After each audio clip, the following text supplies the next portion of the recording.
Hello, welcome to Basana Institute. Today's webinar, I want to focus on bringing you a little information so that you can understand a little bit more about our toxic world and what might be messing with your hormones.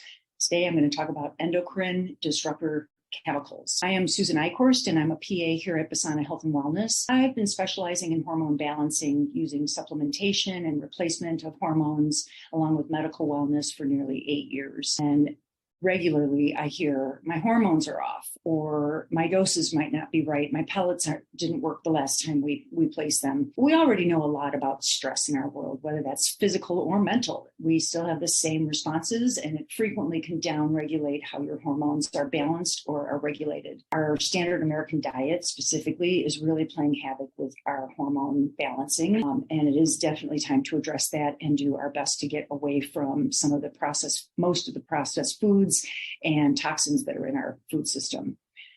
Lack of exercise or just basic movement can really affect how your hormones function. But what if you are active? What if you are eating well and really watching your stress and managing that well? This is where endocrine disrupting chemicals may be at play. EDCs are natural or man-made substances that interfere with estrogen, androgen, which is testosterone, and the thyroid hormone functions. They're found in nearly all, or many, I should say, everyday products, and are getting much harder to avoid as time goes on because they are so pervasive in our world. They can cause lifelong disruption of hormone function, and this can lead to chronic disease. We live in a toxic world, and we really need to start addressing that and being more cautious about what we interface with. Some things to consider that have changed over the years. We are now seeing much earlier or delayed puberty and menses.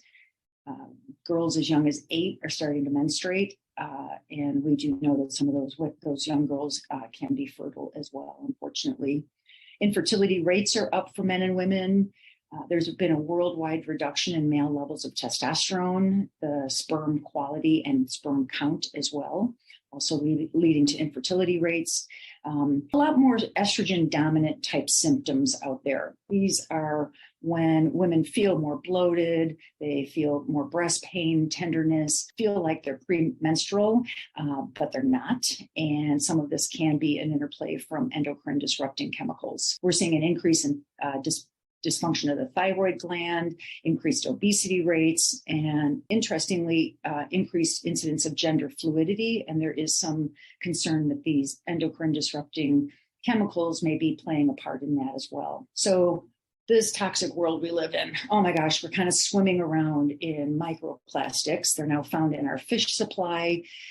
We find herbicides and pesticides pretty much sprayed indiscriminately, whether that's in a home setting or an industrial setting. We are finding pharmaceuticals in our drinking water, as well as our fresh fish. There was a recent study, a small study off the coast of Florida, and this group of researchers had literally fished and checked these fish out for pharmaceuticals. And in some of the fish, upwards around 7 different pharmaceutical compounds were found in fresh fish that we are eating. We've got forever chemicals like PFAS, PFOs. These are our Teflon, nonstick kind of chemicals. And we're now seeing that this is found in more than 94% of the United States population. Just can't get away from this. Many of these compounds are endocrine disruptors and can play havoc with your health long-term. So endocrine system and hormones. Let's just do a really quick review. Hormones are involved in all body functions and are critical for our well-being, our health, our longevity, and just how our body functions. They are most abundant in our youth and used for growth and repair. But as we are learning more about hormone balancing through the ages, there's no reason not to have optimized hormones throughout your lifetime, because now we live a lot longer and we are a lot more aware that a quality of life is much more important than the quantity of life. Hormones are also necessary to maintain at youthful levels as we age for good health, as I just mentioned. A real simplistic way to look at how hormones work. This is just a little cartoon that shows the yellow part is the cell membrane protecting the inside of the cell. There's a receptor that protrudes out of the cell a little bit and talks with the fluid and blood that surrounds the receptor. The hormone is in that fluid. It docks or locks into the receptor, and that in turn tells the cell the message that the hormone is trying to send to the cell, and the cell responds with a specific response. This is a pretty simplistic picture of that. One of my very favorite pictures I have to show. This is just the gorgeous and beauty complexity of the cell itself.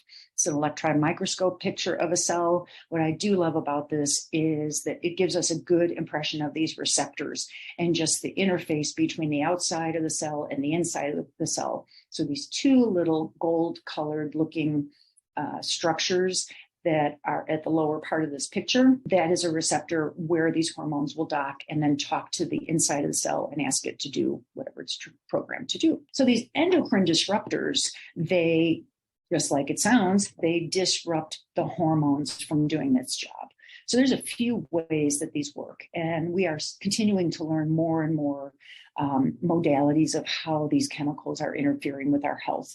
But the basic ones are that they tend to mimic hormones that are naturally occurring. And then that tricks the body to respond as the hormone might, but it's acting on its own without the hormone. EDCs can also block the receptor. So they bind to the receptor, blocking it from the natural hormone, using that receptor. So the cell then reacts to the endocrine disrupting chemical versus the natural hormone. They can interfere with the production or the regulation of hormones, and they can modify the body's sensitivity to the hormones. There's nearly 8,000 man-made chemicals recorded so far. This probably is not the end of it. I would venture to say most of those are things we want to avoid on a regular basis. Fortunately, the Environmental Working Group, or EWG, does a great job of sending or kind of clarifying what is called the dirty dozen. They've been doing this for foods for years with respect to pesticide load, and will change that yearly based on what the farming industry is doing. But they also put out a list of the 12 dirty dozen chemicals: BPA, dioxin, atrazine, PFCs, which are the forever chemicals, phthalates, perchlorate, lead, arsenic, mercury, flame retardant, organophosphate, pesticides, and then glycol ethers. And this is just a diagram of some of the places where we see these. I'll go into these in a little more detail to give you a better background on them as well. So the mimicking endocrine disrupting chemicals, as I said, mimic another hormone. The most common one is BPA, or bisphenol A. This is the most common mimicking EDC. It's ubiquitous. It's everywhere. It's made to use plastic toys and plastic packaging. We find it in clothing, especially athletic type wear. Medical equipment has BPA in it. Kitchenware has BPA in it. Fortunately, it's been banned in the United States to be used in baby bottles, but it's still found in other water bottles frequently.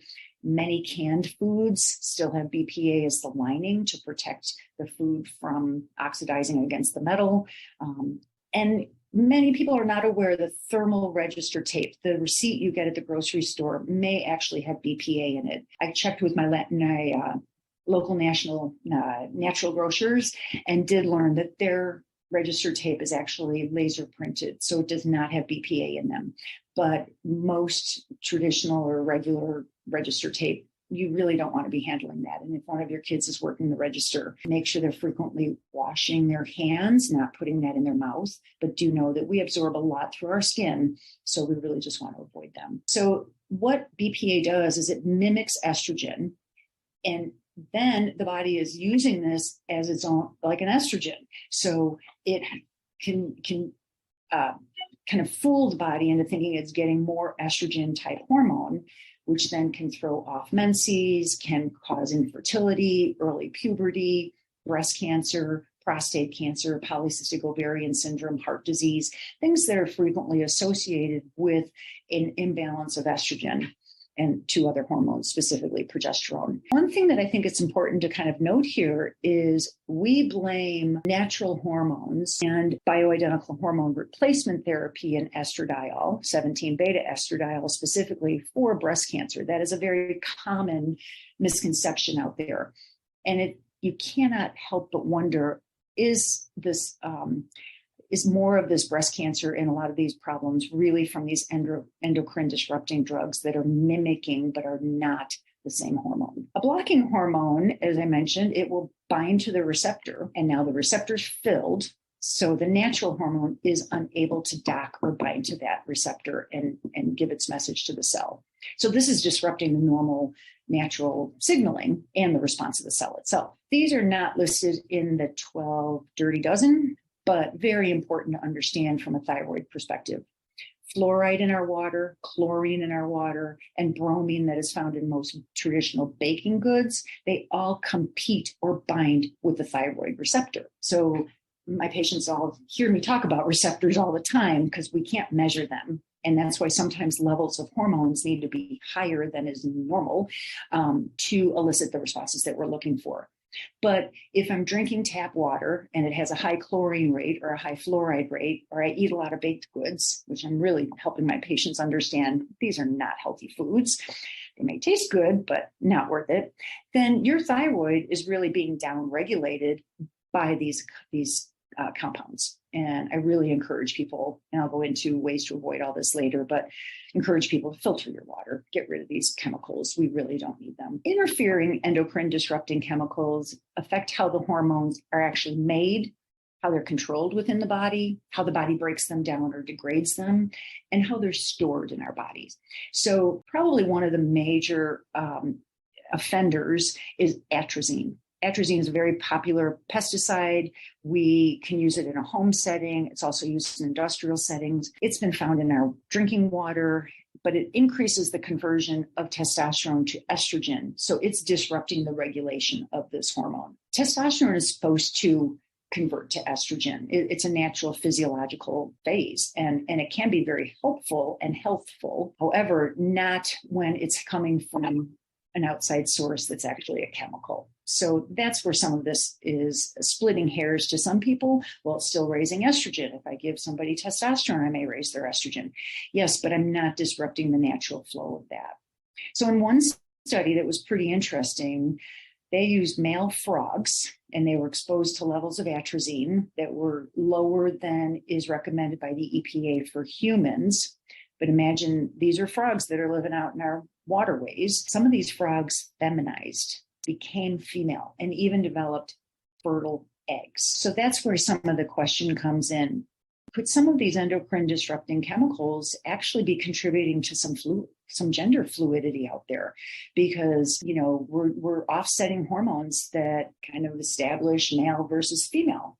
So just something to think about, and another reason to keep getting these out of our diet. Modifying endocrine disrupting chemicals, again, modify the body's sensitivity to the hormones. Regrettably, I don't have a good example for this, but they do bind to the receptor, and then they alter how the body responds to that chemical, either creating a more powerful or less powerful result, or a totally different result at all. So the dirty dozen, we've covered a couple, that's being BPA and atrazine. Dioxin is actually kind of a group of chemicals that are byproducts from other industrial processes. So, perhaps making of some other plastic, we end up with dioxin. This is everywhere. Dioxin, because we have such an industrial society, we are constantly putting new chemicals in the world, making new things. We're going to have some byproducts and endpoints from that. So, but the problem with this is they are persistent and they are highly toxic. They're very worldwide contamination from the food chain of these chemicals. There's really no truly safe level. They interfere with hormonal activity. They're primarily found in highest levels in commercially raised animal products, beef, pork, lamb, and some of the cheeses. We don't find those same levels in restoratively raised 100% grass-fed beef, pork, or pastured poultry, probably just because of how the industrial process is with these high commercial farming complexes. So another reason to always eat clean. PFCs are perfluorinated chemicals. These are PFAS, PFAS. The problem with these is they're forever chemicals. They really take years to break down in our bodies. And they, again, are ubiquitous. We find them everywhere. They're in our waterways. They bind to protein instead of fat. Fat you can break down easily. You may detox, but you can get rid of something that's stored in fat. When it binds to proteins, proteins then become our musculature, and they get more easily stored in the liver and the kidney. That's a lot harder to then dispose of and detox from. PFAS are linked to reduced fertility again, low sperm count, irregular menses, low birth rate, ADHD, cancer, thyroid issues. Nothing good from these things. This is what's in our non-stick cookware and Teflon. We really have to compromise here, and make things easier to clean up, but is this really worth it? As I said, it's found in drinking water, and I was particularly devastated, but glad I learned that it's even found in very high levels in my old favorite natural effervescent mineral water, which is Topo Chico. Has the highest level of forever chemicals of any of the mineral waters. So these are the places where I never would have thought of that. And abruptly stopped drinking Topo Chico and literally threw out my 4 bottles that were left over and went out and bought a Soda Stream. So I now fizz up my own water, and that's filtered water. I add whatever kind of flavors I want to that, lime, lemon. There's a lot of things you can do and just make your own soda. It is estimated that 99 to 100% of the US population have these forever chemicals in their bodies. They're just there. In one Baltimore study, 100% of the umbilical cord blood that was tested was positive for PFAS. We really have to start figuring out a way to get past these and get away from them. And one of them is just get rid of that Teflon pan. Next one that I want to bring up is phthalates. The pH is silent, so this is phthalates. Phthalates are plasticizers. They are used to soften up plastics, make them more malleable, form different shapes. They make it harder to also break this. So they're good for products that if you drop a laundry detergent jug, it's probably not going to break. Phthalates are found in cosmetics, they're found in fragrances, pretty much a lot of things that are plastic. So shower curtains, things that are pliable, vinyl flooring, many cleaning products and detergents. They can also be present in some clothing. They are related to male infertility because they do decrease sperm counts. When there's in utero exposure to a fetus, we may see undescended testicles and genital urinary tract malformations. Next category is heavy metals. Heavy metals, not the kind of music, the kind that you don't want in your body. Lead, arsenic, and mercury. So let's start with lead. Lead is a neurotoxin. It tends to accumulate in the brain, liver, kidney, bones. It's really harmful to children because of the activity that they have, and they're growing, and their nervous system is very different than adults. Lead is found in old pipes, in paint, in varnish. I just heard a story recently. I have 2 friends that are, one's retired now, but part of the park system, and they had to literally close down the visitor center in a national park in New Mexico and relocate at least 1, if not 2, of the park rangers out of their cabins because the varnish was so heavily laden with lead.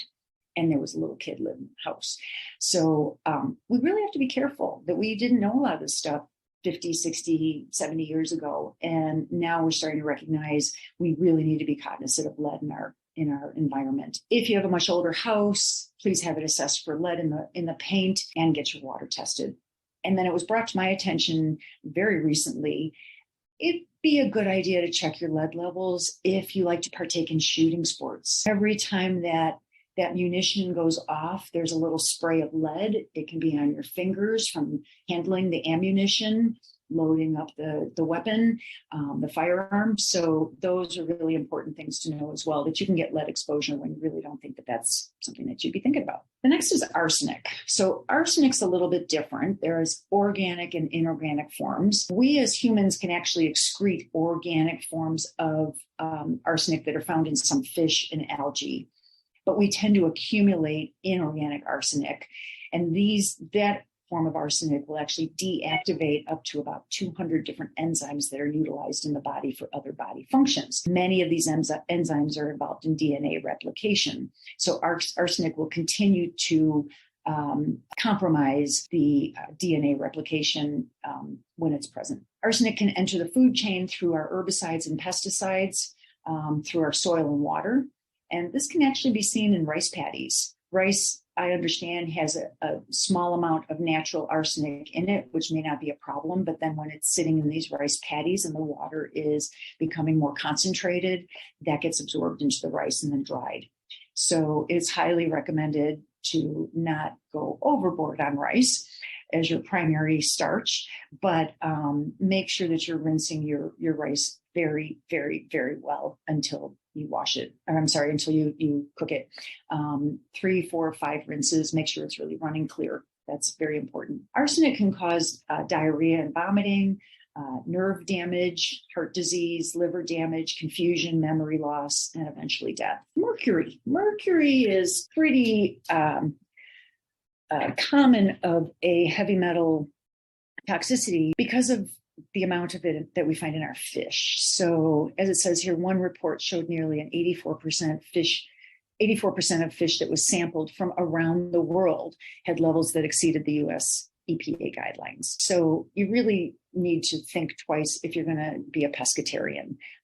It's not the ideal thing anymore. Farmed fish is not a better option necessarily because it also will have pesticides, herbicides, more fungi, not a healthier fish if it's farmed, but fish eat fish. And that's where some of this cumulative effect can also happen. You have to really also rethink your mercury fillings. If you have a mouthful of mercury fillings, it really may be time to start to consider having some of those changed out to composite or even a crown. I know that's a lot of an expense, but for some people, they can be very highly sensitive to mercury poisoning, and just removing those mercury fillings may make a big difference. You know, it's curious when you think about a mercury filling, and I kind of started my medical career in dentistry, so I mixed up a lot of them. Back then, we literally took a little vial and dropped in 3 or 4 drops of mercury and closed the vial and mixed up. Oh, you put it together in a little container and then it went into a machine that mixed it up really fast. And then we just took it out, and I wasn't wearing a mask. We weren't wearing gloves. This was 1978, so 75, 76, something like that. But interestingly now, when all that happens, mercury is a biohazard. It's marked, it's protected. And after the filling goes in, it goes in a waste disposal. But now it's in my mouth. So we really kind of have to start to think, is this the best way to fill a filling? And maybe there's something better. Mercury is toxic to our nervous system, as well as the digestive and the immune system. So it's kind of a triple whammy there. It'll disrupt menstrual cycles, result in memory loss, depression, fatigue, can cause behavioral changes and thyroid dysfunction. Not healthy for us. Oh, good, flame retardants. Oh boy, this is a tough one. You know, back in the 60s and 70s, flame retardants became a really worrisome problem. I should say children with fire became a problem because of polyester and some of the, I think it's rayon. There's some forms of clothing that were more worrisome than others. Add to this, curiously, more people smoked. There were more options. So there were lighters or more matches around, potentially lighter fluid lighters, a cigarette laying around. So there honestly were a few more reasons to be more worried about children's clothing. So flame retardants are chemicals that are added to mattresses, furniture, carpets, but also most children's PJs to provide safety. Many of these are no longer produced, but they're so persistent in the environment that old couch in your basement may still have fire retardants in them that are off-gassing and coming into your house.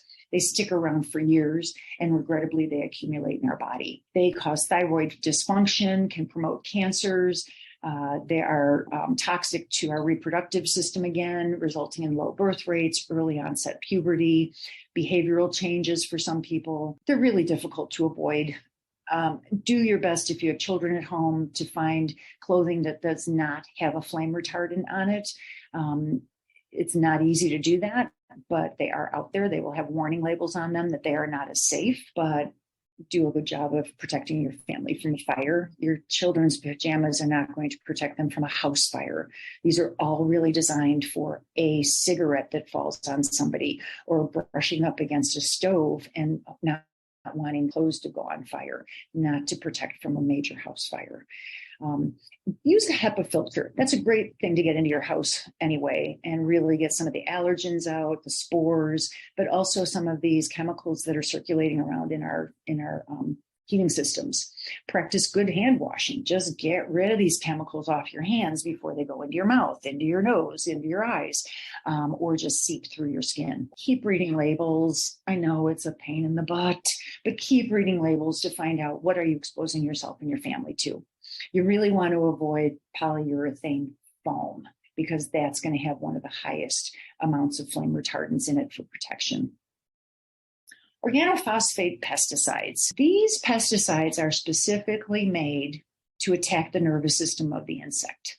That's how it kills the insect. Unfortunately, it's also highly toxic to humans as well. There is regulation against high levels of these organophosphate pesticides, but we now understand that chronic low levels can really just lead to as many serious side effects and health issues as high levels. The problem sometimes with lower levels is they're safe in low levels, but what if I'm exposed to them regularly? And that's where I think a lot of our regulatory items really don't address those. With these organophosphate pesticides, we have an increased risk of ADHD, vomiting and diarrhea, eye pain and irritation, birth defects, childhood tumors, and again, delayed puberty. So endocrine disruptors, they're kind of everywhere. They are disrupting the natural response to our own hormones. They affect the normal functions of our tissues and our organs that these hormones are intended to influence. So yes, they are messing with your hormones. This is even the case for those people that I do supplement for. But if what you're doing on your side is making your body less receptive to the hormones that you're taking or your own natural hormones, they're just not going to work. Other hidden dangers that I like to bring up, they're not exactly hormone disruptors, but it just keeps coming up everywhere is hair issues. It's pervasive right now. I don't know if a little bit of it is aging, but because of the stress in our world, because of micronutrient deficiencies, there are so many numerous things that can contribute to hair loss. One of the things that I forget about, I don't use a product like this, but please look at your shampoo. If it has something called sodium lauryl sulfate in it, SLES, this is used in many cleaning products and specifically shampoo as a foaming agent. So it makes it nice and foamy. Well, that's great, except that it's been found to be associated with hair loss because it disrupts the growing cycle, but it also helps kill the hair follicle. This is not helpful if we're trying to offset this. So please keep looking at what you're putting on, in, and around your body. The other big one I always like to bring up, and this is just a personal bugaboo, is seed oils. They are not 100% out of my diet yet. I still do sneak in some baked lays or something of that sort. It's really not worth it. I'm embarrassed that I still do that, but I am human. Seed oils really are an unhealthy fat. They are not great for human consumption. They're highly refined. They use many horrible chemicals to extract from these seeds. We erroneously call them vegetable oils, but they're really not. They become and get incorporated into our cell membranes, and our cell membrane holds our cell together, and it's kind of the gatekeeper to allow some things in and out of the cell. And it's also where your receptors live, where these hormones fit. So we really want to make that cell as healthy as we can. So keep trying to work towards just getting rid of seed oils. That improves health by, I would easily say, 75%. I've heard people say up to 90%. I think there's a few other things that contribute there too. So, but do please keep getting rid of those. As I mentioned earlier, we want to get rid of fluoride and chlorine. They do compete for thyroid receptors. The microplastics are a huge problem. Glyphosate that's in Roundup, that is a known carcinogen. And then be careful of added hormones in our commercially raised meat and dairy. How do we avoid them? That's probably the bigger thing here is how do we not get too much exposure? Please, if your financial situation allows it, please keep eating organic. At least go to the Dirty Dozen and make sure those 12 foods that are kind of stated each year as the Dirty Dozen, that those are organic in your house. Those are usually the highest, or the vegetables and fruits with the highest amounts of pesticides or herbicides that have been sprayed on them. Grow your own if you can. Get into some microgreens. Huge benefit to our health, and you can grow them in your kitchen. And a little herb garden can make a nice difference, because then you know what you're growing, you know what you're eating, you know how fresh it is, and you're getting better nutrition. Please try to invest in the best quality protein that you can. That's our major building block. And 100% grass-fed, grass-finished beef and pork, as well as pasture-raised chicken, can make a huge offset in how your hormones work and improve your health. And obviously, you're avoiding a lot of these chemicals because these animals are grown without them. Ditch the Teflon. Get a good ceramic cookware, cast iron, stainless steel. Those will all work very well. If you do cook in a cast iron, you do have to sometimes be careful of too much iron. So checking for iron can be helpful for people that only cook on cast iron. Ditch the plastic for storing your food. The plastic chemicals literally are leaching into your food, especially if your food is wet, but it can do it in dry food as well. And especially if you microwave it. Microwaving, you're disrupting all these cells anyway. You're probably greatly reducing the nutritional value of your food, but you're also extensively heating the plastic, which then releases more of its chemicals right into your food, and then you're eating the food. So switch to glass for storage. That is a much better way. I'm still not going to really endorse microwaving because it kind of renders your food less nutritious. So really only microwave is necessary, but not a problem if you're doing that in glass. And then filter your drinking water. Invest in a Berkey filter. There's 3 or 4 really high quality filter systems out there. Reverse osmosis that you can get permanently installed in the house. With a reverse osmosis system, pretty confident you have to add the minerals back in. So that's one downside with that. But even something as simplistic as a Go Pure, it's a little pod that has a hyper filtration system in it. And you drop that into a pitcher of water or your water bottle, and it will filter out pretty much 99.9% of everything. Now, this is into tap water. It's unlike a Berkey filter. In a Berkey filter, those filtration systems are set up that you can literally put river water in them and filter it out to clean drinking water. You don't want to do that with these Go Pures, but they are great for tap water, and they're good all over the world to help it taste better, get rid of some of these chemicals that make the water taste bad, and that can really help drink more water, but also be safer. And then invest in a chlorine filter for your shower. Our bodies absorb what we put on it. And your hair does. Your hair will definitely thank you if you get a chlorine filter. When I was coloring my hair with I use something different now, but with chemicals, my hair lasted a lot longer when I got a chlorine filter, and it did not change the texture like I would see happen when I didn't have it. Keep trying to watch your fish intake. I really loved sushi, and I just can't do it anymore because I do know that fish is not the best quality that it could be. If you are a big pescatarian, please get tested for heavy metals because you may have eaten high amounts in the past, and it may still be accumulating in your body. Eliminate aspartame. It is just not worth it. It's a probable carcinogen, as the WHO finally announced, but many of us think it's a probable carcinogen, not possible. But we do know that it affects these specific cells in a man's testicles called Leydig cells. And the Leydig cells actually make testosterone. So this is contributing to the reduction in testosterone. Aspartame, as I said, also is finally listed as a probable carcinogen. So these disruptors are everywhere. Keep choosing better cleaning products and personal care products. There are a number of products out there that have really cleaned up. Branch Basics, I really like. It's 100% plant-based cleaning products that comes as a concentrate, and then you can reconstitute it to different concentrations for bathroom cleaning, general cleaning, laundry. And I've been really pleased with those products. Personal products, look for Beauty Counter.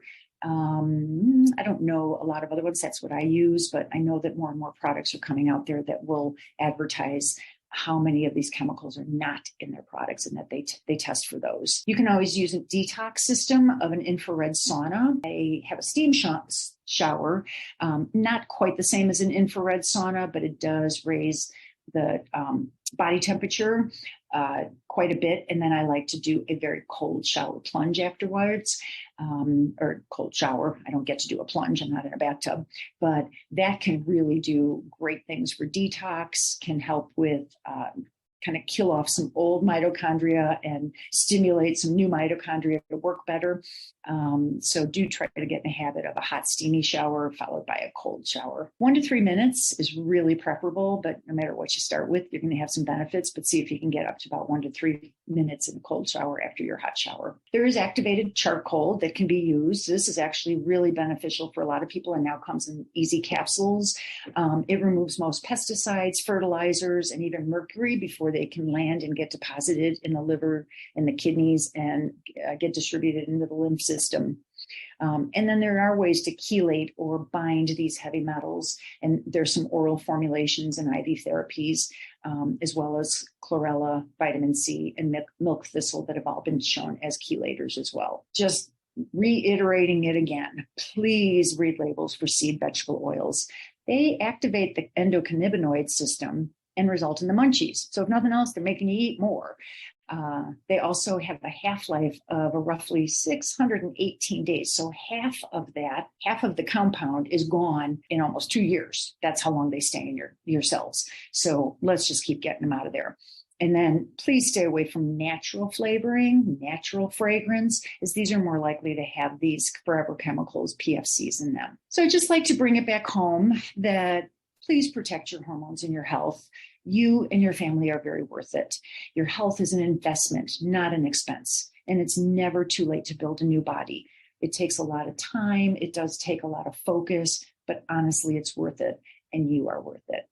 We look forward to seeing you again. You guys have a great day. Thanks.